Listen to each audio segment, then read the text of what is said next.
Chapter 17. A companion picture, Sydney, said Mr. Stryver, on that selfsame night or morning, to his jackal. Mix another bowl of punch. I have something to say to you.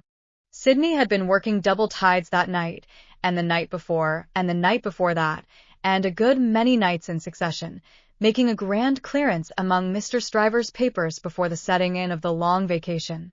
The clearance was effected at last. The Stryver arrears were handsomely fetched up. Everything was got rid of until November should come with its fogs atmospheric and fogs legal, and bring grist to the mill again. Sydney was none the livelier and none the sober for so much application. It had taken a deal of extra wet toweling to pull him through the night. A correspondingly extra quantity of wine had preceded the toweling, and he was in a very damaged condition, as he now pulled his turban off and threw it into the basin in which he had steeped it at intervals for the last 6 hours. "Are you mixing that other bowl of punch?" said Stryver the portly, with his hands in his waistband, glancing round from the sofa where he lay on his back. "I am. Now, look here. I am going to tell you something that will rather surprise you, and that perhaps will make you think me not quite as shrewd as you usually do think me. I intend to marry. Do you?" "Yes. And not for money." "What do you say now?" "I don't feel disposed to say much. Who is she?" "Guess." "Do I know her?" "Guess." "I am not going to guess, at 5 o'clock in the morning, with my brains frying and sputtering in my head. If you want me to guess, you must ask me to dinner." "Well then, I'll tell you," said Stryver, coming slowly into a sitting posture. "Sydney, I rather despair of making myself intelligible to you, because you are such an insensible dog." "And you," returned Sydney, busy concocting the punch, "are such a sensitive and poetical spirit." "Come," rejoined Stryver, laughing boastfully, "though I don't prefer any claim to being the soul of romance, for I hope I know better, still I am a tenderer sort of fellow than you." "You are luckier, if you mean that." "I don't mean that. I mean I am a man of more. Say gallantry, while you are about it," suggested Carton. "Well, I'll say gallantry. My meaning is that I am a man," said Stryver, inflating himself at his friend as he made the punch, "who cares more to be agreeable, who takes more pains to be agreeable, who knows better how to be agreeable, in a woman's society, than you do." "Go on," said Sydney Carton. "No, but before I go on," said Stryver, shaking his head in his bullying way, "I'll have this out with you. You've been at Dr. Manette's house as much as I have, or more than I have. Why, I have been ashamed of your moroseness there. Your manners have been of that silent and sullen and hangdog kind, that, upon my life and soul, I have been ashamed of you, Sydney. It should be very beneficial to a man in your practice at the bar, to be ashamed of anything," returned Sydney. "You ought to be much obliged to me." "You shall not get off in that way," rejoined Stryver, shouldering the rejoinder at him.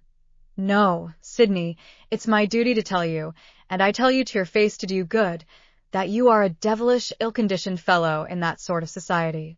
You are a disagreeable fellow." Sydney drank a bumper of the punch he had made, and laughed. "Look at me," said Stryver, squaring himself. "I have less need to make myself agreeable than you have, being more independent in circumstances." "Why do I do it?" "I never saw you do it yet," muttered Carton. "I do it because it's politic. I do it on principle. And look at me. I get on." "You don't get on with your account of your matrimonial intentions," answered Carton with a careless air. "I wish you would keep to that. As to me, will you never understand that I am incorrigible?" He asked the question with some appearance of scorn. "You have no business to be incorrigible," was his friend's answer, delivered in no very soothing tone. "I have no business to be at all, that I know of," said Sydney Carton. "Who is the lady?" "Now, don't let my announcement of the name make you uncomfortable, Sydney," said Mr. Stryver, preparing him with ostentatious friendliness for the disclosure he was about to make, "because I know you don't mean half you say, and if you meant it all, it would be of no importance. I make this little preface, because you once mentioned the young lady to me in slighting terms."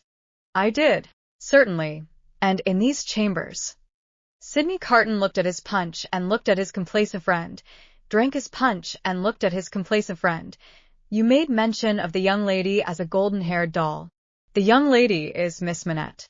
If you had been a fellow of any sensitiveness or delicacy of feeling in that kind of way, Sydney, I might have been a little resentful of your employing such a designation, but you are not. You want that sense altogether. Therefore, I am no more annoyed when I think of the expression than I should be annoyed by a man's opinion of a picture of mine, who had no eye for pictures, or of a piece of music of mine, who had no ear for music. Sidney Carton drank the punch at a great rate, drank it by bumpers, looking at his friend. Now you know all about it, Sid, said Mr. Stryver. I don't care about Fortune. She is a charming creature, and I have made up my mind to please myself. On the whole, I think I can afford to please myself. She will have in me a man already pretty well off, and a rapidly rising man, and a man of some distinction. It is a piece of good fortune for her, but she is worthy of good fortune. Are you astonished? Carton, still drinking the punch, rejoined, Why should I be astonished? You approve? Carton, still drinking the punch, rejoined, Why should I not approve?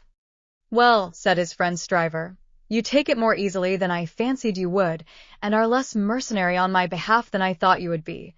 Though, to be sure, you know well enough by this time that your ancient chum is a man of a pretty strong will. Yes, Sydney, I have had enough of this style of life, with no other as a change from it. I feel that it is a pleasant thing for a man to have a home when he feels inclined to go to it. When he doesn't, he can stay away, and I feel that Miss Manette will tell well in any station, and will always do me credit. So I have made up my mind. And now, Sydney, old boy, I want to say a word to you about your prospects. You are in a bad way, you know, you really are in a bad way. You don't know the value of money. You live hard. You'll knock up one of these days and be ill and poor. You really ought to think about a nurse. The prosperous patronage with which he said it made him look twice as big as he was and 4 times as offensive. Now, let me recommend you, pursued Stryver, to look it in the face. I have looked it in the face in my different way. Look it in the face, you, in your different way. Marry. Provide somebody to take care of you. Never mind your having no enjoyment of women's society, nor understanding of it, nor tact for it. Find out somebody. Find out some respectable woman with a little property, somebody in the landlady way, or lodging-letting way, and marry her, against a rainy day. That's the kind of thing for you. Now think of it, Sydney. I'll think of it, said Sydney.